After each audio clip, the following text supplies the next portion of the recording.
అట్లా సాధించడం, అట్లా చేసినాం. ప్రతి ఒక్కరు సైనికులు కార్యకర్తలు ఉన్నారంటే టీఆర్ఎస్కే ఉన్నారు.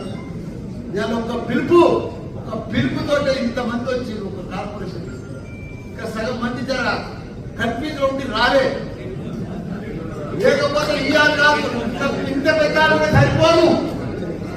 కానీ ఎవరు వచ్చినా రాకున్నా భయపడేది లేదు. టీఆర్ఎస్ పార్టీ తప్పకుండా రాజీవ్ లక్ష్మారెడ్డి బంగారం బంగారం బంగారం